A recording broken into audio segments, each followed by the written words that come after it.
سلام، من محمد رضا هستم و خوش اومدید به چنل فورکا. همونطور که داخل تایمنیل ویدیو دیدین، موضوع ویدیو ما اینه که چطور یه نفری که 80 کرده، اسکیل ماینینگ فول داره، اسکیل هربالیست فول داره و 6 داده فلا و این کارا از صبح تا شب فار میکنه و هر چقدر کی در میاره ما بدونیم که این کار انجام بدیم همون کی رو دراریم.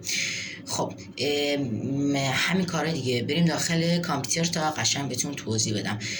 اول داخل کامپیوتر این داخل برای رسیدن به اون مپه، این داخل استون سیتی برای علی اینستاست و از اینجا اسکله میریم پیش اسکله و 4 تا اسکله دارین. سمت چپی یه خورده اسکلش کجه، سوار کشتی اونجا میشین و وارد دارک شور میشین. وقتی وارد دارک شور میشی از اینجا فلمستر به قولن کرون کاراته رو انتخاب میکنی و میه داخل این مپ شروع میکنی به فارم کردن.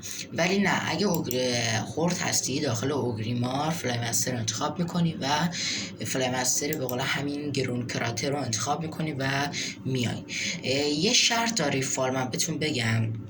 فارم باید شما یه هیروی لول 60 داشته باشید و دیگه به قولن اسکیل ماینینگتون 245 باشه.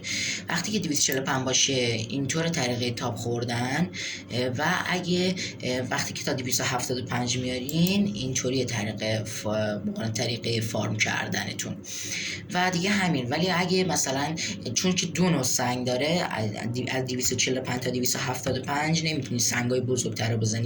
تفاوتش اینه که دوتاش یه نوع، فقط تفاوتش اینه که سنگ کوچیک‌تر مثلا بین 1 تا 4 تا 5 دراپ میکنه سنگ و سنگ بزرگتر بین 1 تا 6 تا 7 دراپ میکنه و تفاوتشون همینه. تا 275 که بیارینش میتونید این سنگای بزرگ هم فارم کنید. دیگه همینطور که ادامه بدید خودش تا 300 توریا بیشتر هم میاد بالا و همین دیگه.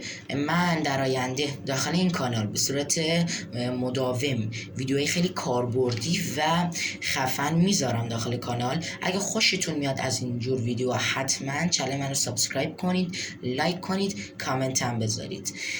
تنتون سلامت، جیبتون پر پول. خدا نگهدار تا ویدیو بعد.